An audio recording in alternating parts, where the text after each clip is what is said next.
Hey, everybody, and welcome back. As always, I have George here with me. What's up, George? Cue the Randy Newman music. Let's go Dodgers. Yeah, how about those LA Dodgers?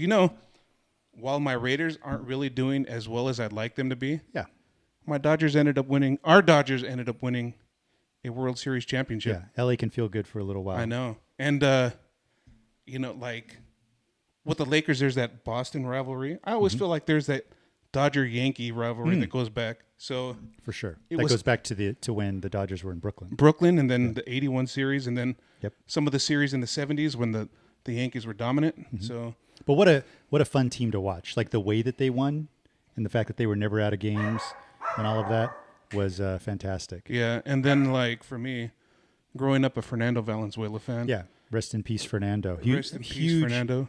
Huge hero to us growing up in LA. Yeah, Fernando Mania is like what got me into, really helped get me into being a Dodger fan, and he's always been like my favorite Dodger, one of my favorites, I should say. I have a few, the old school ones, and now some of the new school ones, because I mean the heroics during the playoffs are just like amazing. Yep. Yeah, but so lately here, we're talking the end of baseball. Here in Southern California, the marching band season is slowly coming to an end. We were able to see some good lines.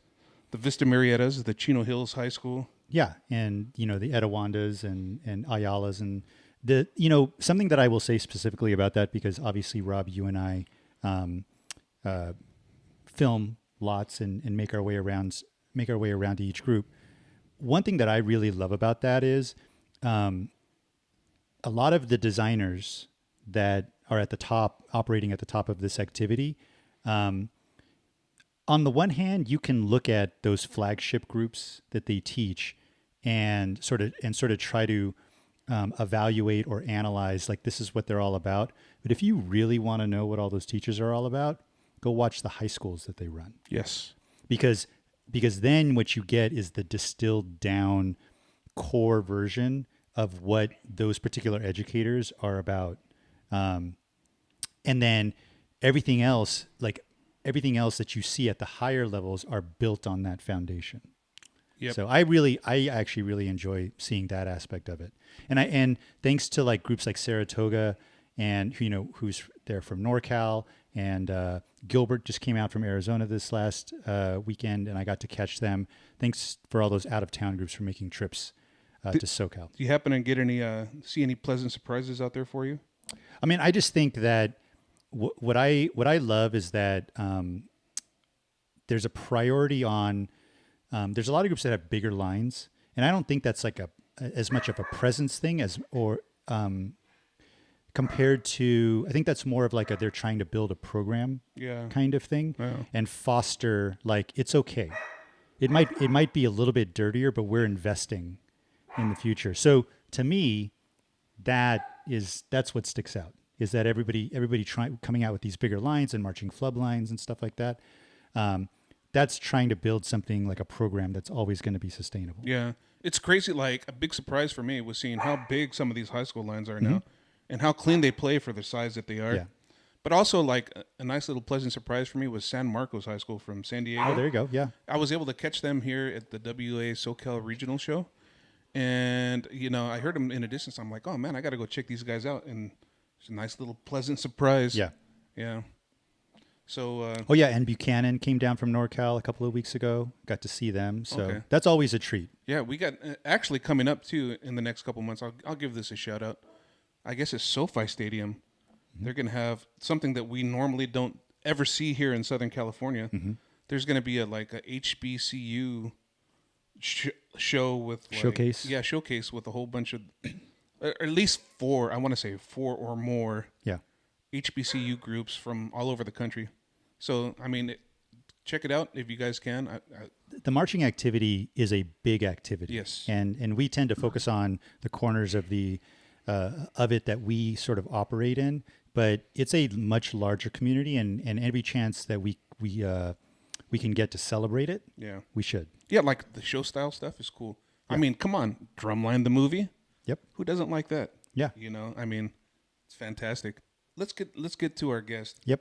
I mean, I always like letting you do the intros because you do it so well. Go ahead, George. Oh, I thought you set me up. I thought you were about to be like, but I want to do it today. Oh, I guess I could do that. Yeah, do it today. Hello. So here today, what we have a social media presence that I'm sure everybody's seen out there. He comes out with videos where he's performing some of his works. Sometimes he has collaborators that come on with him. Mm-hmm. I mean, someone who's definitely passionate about the activity. He's always in the grind, and from a holistic sense of just stuff, it's cool to see that he promotes that always. Yeah. So let me go ahead and introduce our guest, Mr. Carlos Botello. Welcome to the shop, Carlos. Welcome to the shop, Carlos. Hey, what's up, guys? How's it going? Good. How you doing, man? Chilling, man. We're about to take a walk down the left-hand path. Yeah. Take Which a little journey. I am left-handed, so I am excited about that because people don't understand the struggle of like being a lefty in a right-hander's world. I mean, like when I started playing, for me, I'd always play everything like left-hand lead, and it took a lot to break all that. So I don't know if are you left-handed, Carlos? I'm assuming. I am not. Well, so much for all that. But hey, you know what? Doing what we do. I remember this is kind of like an old school thing, but back in the day, I actually don't know what era you're from, Carlos, but back in my era in the sort of late 80s, early 90s, having a good left was like a badge of honor.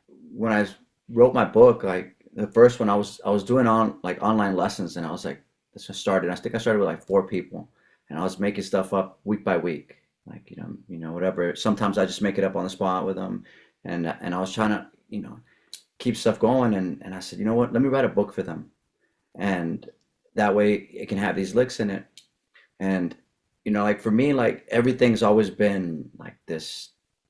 Everybody has always taken this certain road. I've noticed, like, a lot of people that I've marched with, a lot of people that I've taught with, and for me, it's always been like the hard way. Like I was, nothing's ever come easy for me. This other path, and it's like I've never had anything given to me. I've always had to like work really hard for it, and so have a lot of people. But for me personally, that's kind of what it meant. It's like, if there's an easy way, it's not for me, and it's just like this other path that not everybody's want to go on. And that's always been like, the left hand, right? Like in drumming, like if you're willing to work on your left hand, other people aren't, and you're gonna get further than them. And so it was just kind of this idea of, taking this road that other people won't. And if you want things that other people don't have, The road less traveled. Yeah, and it's great hearing that from that perspective, because here I was thinking the whole time that maybe you were a left-handed guy, and and that's where I thought the name came from. But it's nice to hear that That's such a good explanation, Carlos. Yes. I love that Yeah. that's the reasoning behind the the name road of it. less traveled. Yeah, And also, just I'll give you some props on when I saw you online a lot, right? It was at a time when, sort of like in creating the book series, you were getting people to drum, right? During a time when we needed like connection and we needed to like do something and move things forward.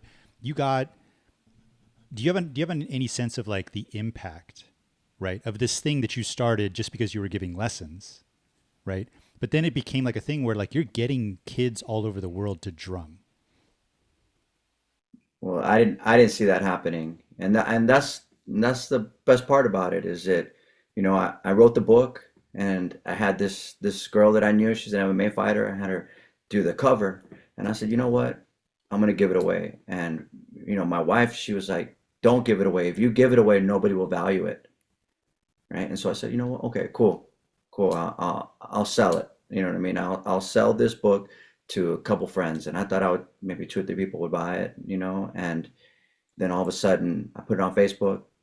10 people wanted it, 20 people wanted it, 30 people wanted it, 50 people wanted it, and then it just started turning into this thing. And I said, you know what, I have an opportunity here to help more people.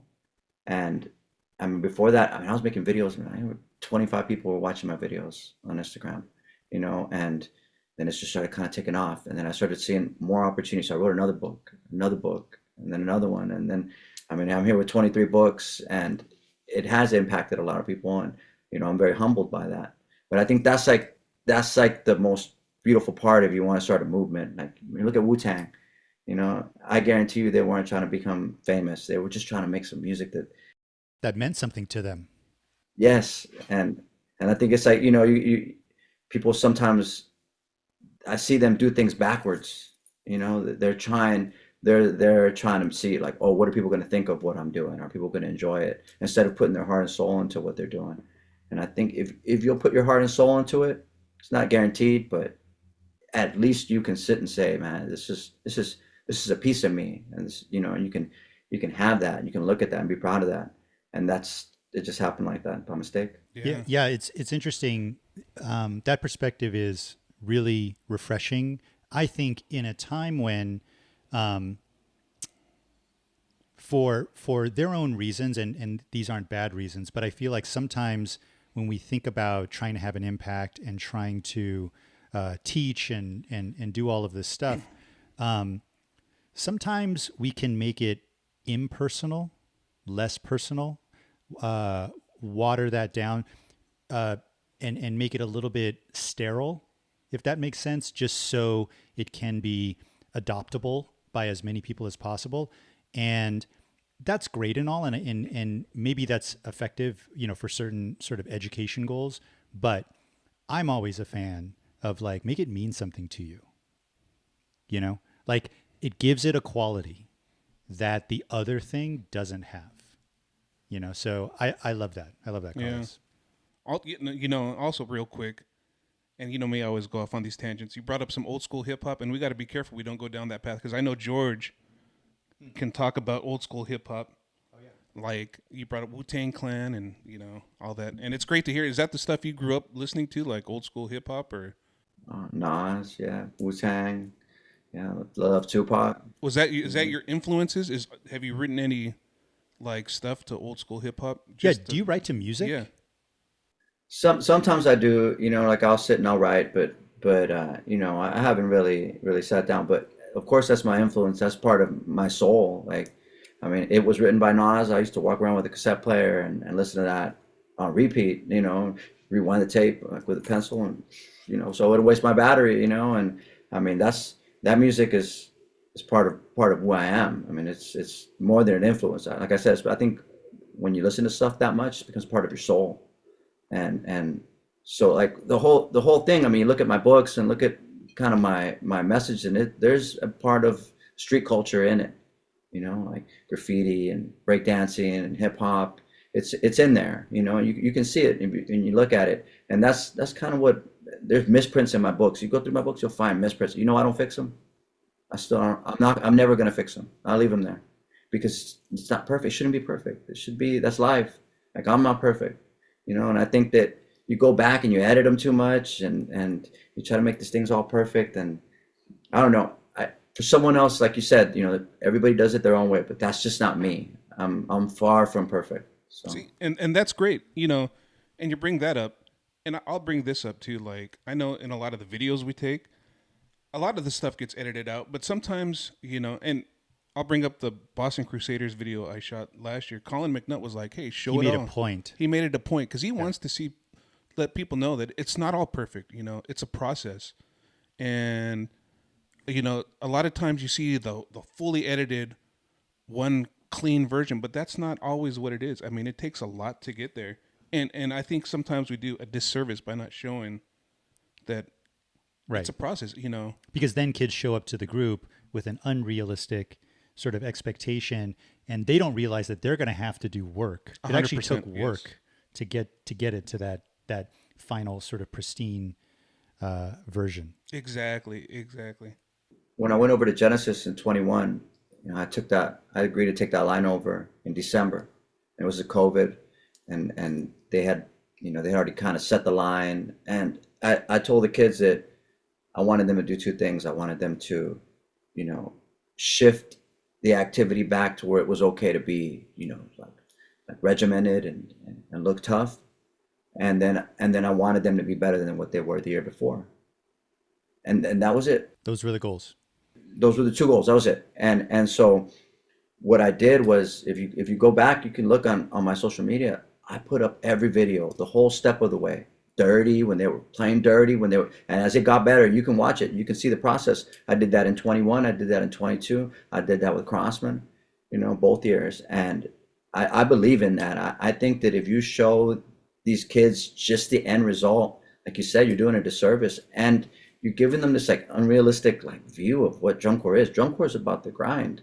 Drum corps is about all those like playing dirty the day before you go out, and then you finally get it, and then, or you don't, you know what I mean? But it's about that. That's what it's, those are the real lessons in there. And they see these videos and they think, man, I want to go here. And I always tell kids that, man, and they come to me and they say, I want to try out for this drum corps or that drum corps. I said, why? Why do you want to try out for this drum corps? I said, tell me about the staff. Like, what did they march? Like, like what did you want to try out there because you saw a video? Or do you want to try out there because you know about the inner workings of this organization and like what they're about?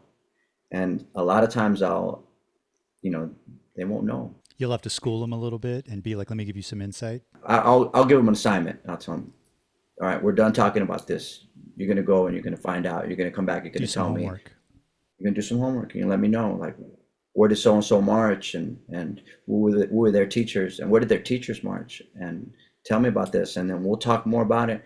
And then we'll see, because this could end up being your nightmare. Like this person, you may find something about them and you go and look them up you don't agree with. And, this could end up, being something that you don't want to do. And so, I think that's very important, in this whole thing. It seems like you just from chatting here for a couple minutes that we have, that you have a good sense of the history of the activity. Is that like a good statement there, that, you love the activity so much that you know the history about the, what's the term I'm looking for? Like the roots of everything. Well, you call it the roots is the tree, right? The tree, it's that's, like, there you go. it's 5 people, maybe 6. So what are we talking about? And you guys can help me, man. You got Hardiman, Tom Flo, Tom Hannum, Marty Hurley, Charlie Poole, Dennis DeLucia. Jim Campbell. Fred Sanford. Yeah. Yes, Fred Sanford. You know what I mean? And these people, there's like 6 people. And if you name those 6 or 7 people that we just mentioned, you can name anybody in the activity doing it. They're from all those different people. And I don't want to cheat anybody, but who did the Blue Devils in the 76? Oh, the Odellos? The Odellos. There you go. Yeah. Rick Odello, right? Yeah. Yeah. that's now we're talking right there. You know what I mean? Because everything roots up from that. Yeah. Yeah, man. Rick's amazing. Carlos, how far back do you go? Like, what was your entry point? What made you a fan? Because this is now your life, right? Or part of your life. For sure. Can you remember back to what your first exposure was and what that felt like? When was that? The 9th grade. I went into summer band, and they took us in a room and they showed us 88 Madison. And my father was a band director. My mother was a band director. My brother's a drum teacher. My sister's a dance teacher. My little sister's a choir teacher. So it's like all this, like my whole family was always like music. And I saw this video and I went home and I told my dad, I said, Dad, I saw the most amazing thing ever. It's called drum corps. And I grew up around marching band and band, so he laughs at me and he takes me in his room and he has this closet, and in the closet where he had all the VHS tapes. Well, there was this area in the middle that was like this big, and he goes, all this is drum corps. Wow. He's like, now you're ready. Yeah. You came to me. Now let me, open up this world to you. Let me open this whole life up to you. Yeah. I just grabbed like random tapes and I went upstairs. I think I stayed up all night long watching the videos. Okay, so what year was this? You said it was 9th grade, but what year was this? I graduated in 96, so it was like what, 93? 92, 93? 92, 93, yeah. Where'd you grow up, Carlos? In Laredo. Oh, so you're South Texas. Okay. Yeah, that's close to the border, isn't it? Yeah, border town, for sure. Wow. So you grew up in 88 Madison, your dad shows you this tapes, and then you just go on this journey? At that point, I'm just drumming every day now. Like I always started, that's all I wanted to do. I said, this is I want to be Why drumming? Was that like, because I mean, you came from a musical family. Why did drums speak to you? Oh, well, when I was in sixth grade, no, when I was in the fifth grade, my father told me, pick an instrument for band. And I told him, well, I want to play football. And he goes, pick an instrument or find somewhere else to live. That's what he told me. So I said, well, if I got to pick an instrument, my brother played drums, and I was like, well, I'll play drums. They seem cool, And so drums it was. And out of all those tapes, did you end up finding like a favorite group that you just would listen to? It was 88 Santa Clara, and then man, which one, other one? It was a Crossman and the 91, 92 stuff. Oh Yeah, yeah, You know yeah, what I yeah. mean? Oh my God, because it only had the clips of the drum solos at the end. It was a PBS broadcast or whatever it was, and it only had those clips. And oh man, I would just watch that part over and over, like that Crossman one. What else? What else was in there? Because the cadets and Star they hadn't happened yet. So that's the next one I got my hands on after that happened. That was a year or two later, But so yeah, it was like 90. It was, and then the cadets when they did the ABCs of modern music. yeah. Yeah, 90, 91, right? I think so, man. Yeah. Oh my God. And then there was that when did I can't remember if it was later. There's that Blue Devils one where they did When a Man Loves a Woman. That's 92. That was my rookie year. Bro, that video right there, that was Ripping our shirts amazing. off. I'll say we're gonna have George take his shirt off right now in honor of that. But yeah, man, I mean, like, and you talk about like Wu-Tang and I tell you it's part of my soul. That's part of my soul. You know what I mean? Like anything in my books, anything you see, it comes from all those experiences. I think those experiences shaped me more than even marching. Like watching those videos over and I watched them on repeat, man. I was like, it was all day, every day watching that stuff. If you like 92 Blue Devils, you got to go back and look at some of the Early early season season. drum books. Yeah. Yeah. Dave Glide, that was like Dave Glide's first year with us. And the stuff he wrote was smoking All early. all the notes were All in the there. notes. Yeah, yeah, yeah. All the notes. They stayed in for a while. We tried. There's like backsticking flam drags off hi-hats and it's crazy. It's wild to see. Yeah, Good yeah. stuff. I mean, there's a video or two out there, but it's insane. And then like everybody else, the hose that cometh. Oh yeah. When did that book Tennessee get, was that was it? It was whatever the mid-season show where everybody preview of champions? preview of champions. I remember we took second to Star, and then we were all feeling really good about ourselves. And then the next day, Sean Glide comes out with a slip of paper that has, okay, we're going to make some changes, right? And we're like, that's a small piece of paper, right? Like there's nothing written out. There's no notes written out. And he goes, okay, from here to here, you're not going to play. From here to here, you're not going to play. From here to, and they just cut stuff. They just like took it out. Yeah. Wow. So Carlos, we're talking about here your favorite shows growing up. How did those shows kind of structure what you as a teacher or performer, or did they at all? Well, I mean, after I saw Star 93 and Cadets 93, that's when I really started like I want to say those two lines changed me more than anything else. Like that just started seeing a different side of drum corps because drum corps was to me was like groove based and really cool and you know what I mean. It was all and then that changed. Even BD 94. You know what I mean? Like where everything started getting dark, and I was like, I don't know why, but that was like that resonated with me. Like I was like, this is it. Just being super badass and like playing these beats that were like really like intricate. And I think that shaped me a lot. Tom Monks, man, his writing. And that changed. It changed who I was like as a player. So I marched for my first year of drum corps was my first year I tried out for Skyriders in 94 and I was a sophomore in high school and I was like Paul Rennick and Brian West were there and I mean and I didn't even know what I had what I had coming in store for me, man. I was like I was not ready for that, man. Those guys were all a bunch of guys from UNT there and I got a call back and then show up to the next camp and there's even better players there, you know, and I was just like, they're like, you can be in the symbol line, you know what I mean? And my parents were like, no, no, man, that's not it. So, you know, I marched 95, 96, 97. I marched Lone Star. So it was because Skywriters folded that same year. And that's when Paul went to VK and all those guys followed him. And so I marched Lone Star. And when in 96, that's when I think that like I really started coming to as a player.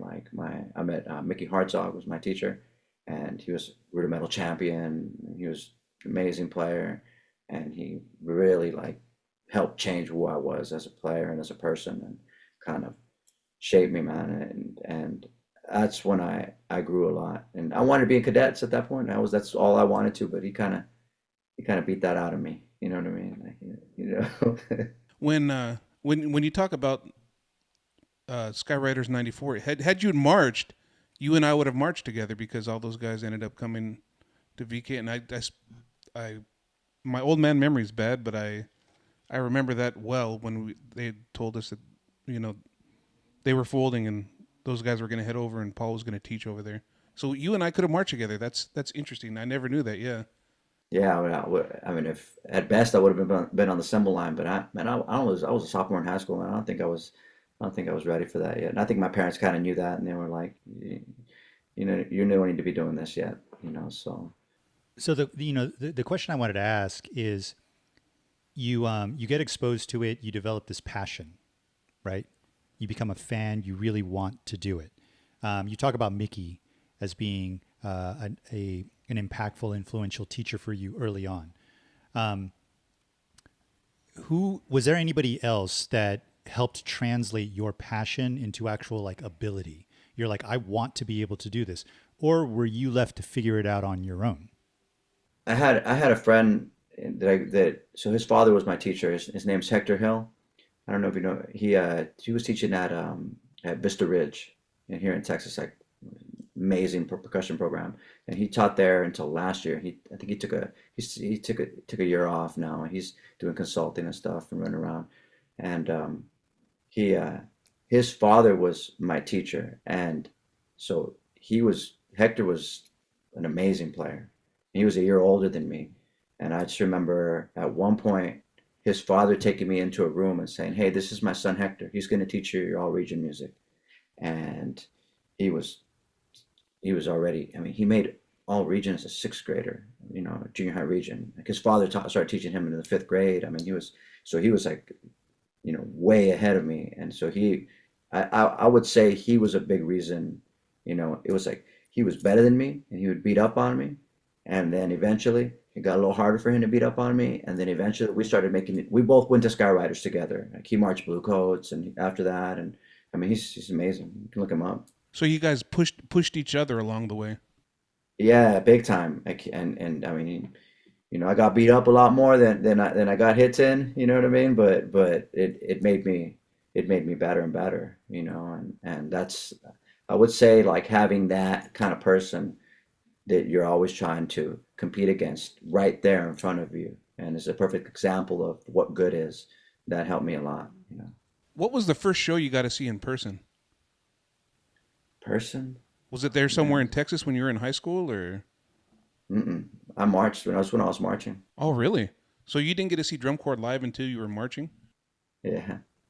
And where was Lone? You said you were in Lone Star Drum Corps. Where were they based out of? Dallas. I think it was different every year. It was like Dallas, and then it's like somewhere Houston one of the Whatever city years. would support them. Yes, it wasn't the best drum corps, and it didn't have the best like funding and stuff. So we're just trying to make it.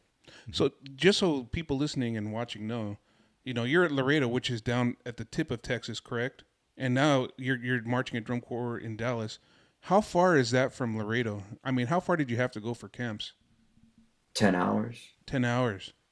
I was taking a bus like a Greyhound bus. Yeah. Wow. Sketchy stuff. You know what I mean? Like What age were you? 16? yeah. I mean, my parents took me to audition. Like my father took me to auditions, but that was it, man. After that, it was take a bus to go to the camps. So you marched Lone Star for 3 years or 4 years?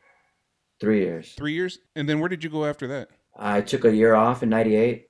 I was going to march Magic, and then I didn't end up marching. I ended up taking a year off, and then I went to Pioneer in '99 because my teacher Mickey went to Pioneer, and I followed him, and I mean that's I just wanted to march with him. I didn't want to march anywhere else. Like I tried out for Glassman, and I was like, let me go see what this is, and I mean, man, that was like it was like this whole other level. And you know what's funny is it was with Frank and Lee, you know, and it was this other like different like level, like talk about professionalism, talk about like, and I got a call back, and I went out there, and it was like a culture shock, you know what I mean, of different, and you know, Mickey was really good friends with JJ Pipitone at the time, and he was like, "No, man, you ain't gonna make it." You know what I mean? Like you're good enough, but you don't fit their mold. That was kind of the message that they relayed to him. It was going to be an uphill battle for me to make it.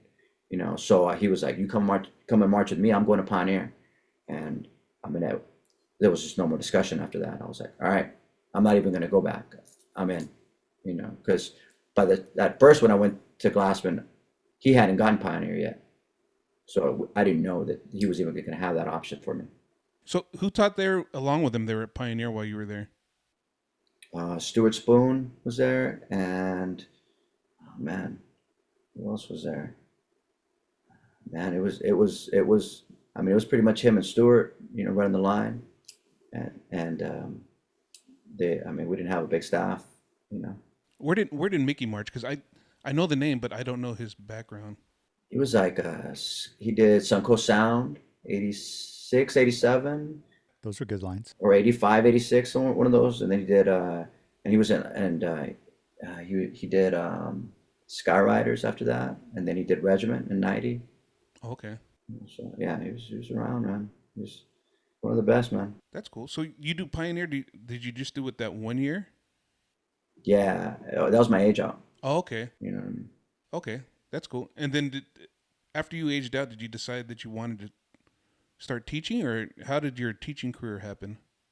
Well, when I aged out, I was like, all right, I did this, I did the loyalty thing, and I marched. You know what I mean? And I want to be. I heard about indoor and indoor drumline and stuff, and WGI, and I was like, all right, what's the best? Like, I mean, who's the best right now? And it was Blue Knights. They had just won in '99, and so I went out and tried out for Blue Knights in 2000. And I mean, it was my last chance, man, and I wasn't playing around. Like I went out there, everything memorized. I mean, and they were like, "You're 100% what we want." And, I mean, they gave me a spot like right at the auditions, and I marched, and we won WGI. I mean, we were the pulse of our time, and it was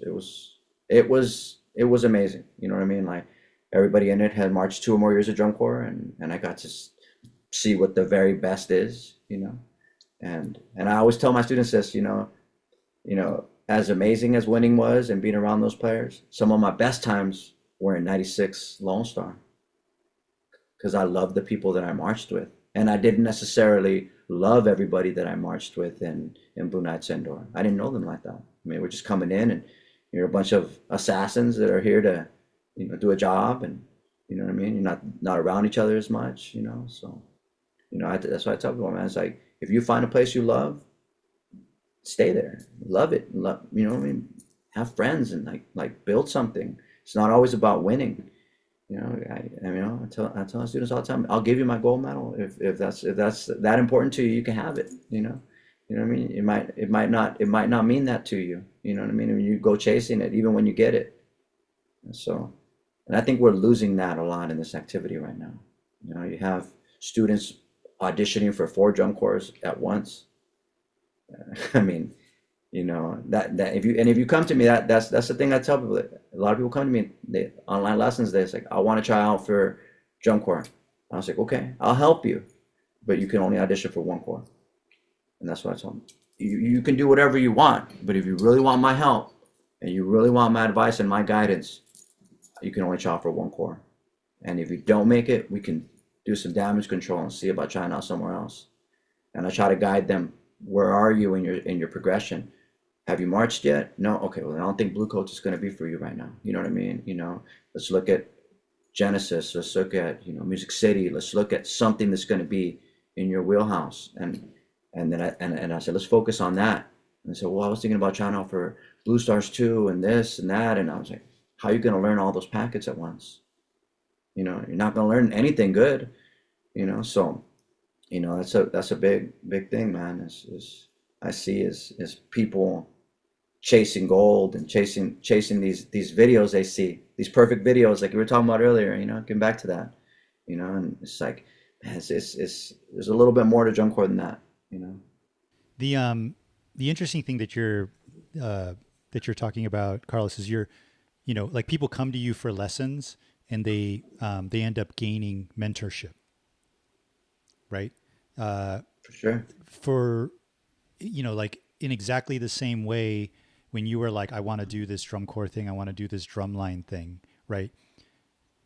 In seeking that out, you actually gained mentors that ended up shaping the path, right, that you took in life, giving you advice, saying, no, you don't know it yet, but this is the path you should be taking. And then now what you're describing is you're turning around and you're doing that for kids maybe who are just coming to you looking for technical knowledge, right? But we need that. We need more mentors because performers are growing up during this time, right? This is everybody. They're coming of age. They're learning how to be adults. They're learning how to be humans, along with learning how to be performers. So having that mindset of taking on that responsibility, I think it's really awesome to hear that you sort of naturally do that. Yeah, like you're not just putting out good performers, you're making good, responsible people, Mm-hmm. humans. Well, man, I have like a bunch of different kind of students. I have like some students that are grown up. They take lessons with me, and they've gotten away from drumming. They want to get back into it. Like they were in drum corps, and they stopped drumming, and now they want to learn again. I have students that are in the seventh grade. I have students that are like doing other stuff that has nothing to do, like nursing. I have a student that's he's a chemistry major. He's not going to do anything with this. So a lot of the times, like, man, we'll have a lesson and it may be a 30-minute lesson and we may drum for 5 minutes. And we're just talking about like how's school going, like how's life, like I mean, because when you take lessons with me, it's not a business. When you buy my book, it's not a business. When you know what I mean. When this is like, I'm inviting you into my house. You know what I mean. Like you're in here. My son might come in and I have to take hey, hold on, give me a second. You know what I mean. Like something might happen and this isn't it's not about money. And you can pay me for my time. You know what I mean. Which because that's fair, right? But it's not about that. Like so we might go off on a tangent that has very little. If I feel that I'm giving you a lesson and you need to talk more than you need to drum, then we're gonna do that. And I think that's what really like this thing. That's why I have students that have been with me since 2017 taking lessons. You know, they don't need learn about another flam drag. Sometimes they need just to talk about life and get some advice. And sometimes I've gotten advice from them. Be real with you. Oh, for You know sure. what I mean? Yeah. So I've needed it. I've needed it at times. Being able to say, man, this so and such this happened to me, this thing or that, and they've talked to me. And I mean, it's just like I said, it's a family thing more than it is a business. So. What was your after performing? What was your entree into like? Okay, let's keep this going and teach. Well, it's when I marched drum corps. I marched the first year, and I came home. My parent, it was my junior year. I marched. I came home, and my parents like, "All right, it's time to make some big boy decisions." You know what I mean? What are you gonna do when you go to college? And I was like, "Well, I want to do drum corps for the rest of my life." And they were like, because they had mentioned becoming a band director to me at a certain point, and I said, "I don't want to do what you guys do." I said, I'm not into this." And they said, "Okay, we'll make a deal with you." I said, "If you want to do drum corps, you become a band director and you get summers off and you can teach drum corps in the summer because drum corps doesn't make enough money for you." And I said, "All right, deal." So I went to college and just with that in mind, I just wanted to do drum corps. Like I just wanted to keep on doing drum corps. So I gutted through school and did everything and with and I've done it, man. I started doing drum corps in '05 and it's been like marching band, drum corps, marching band, drum corps, marching band, drum corps every year, except I've had just 2, 3 summers off at the most since then. Do you have a college degree in like music education? Yeah, I do. Wow, where did you go to school at? I went to Southern Mississippi with Dr. John Wooten. Okay, I went there for like 2.5 years. And then I finished at New Mexico Highlands University in Las Vegas, New Mexico. that's awesome.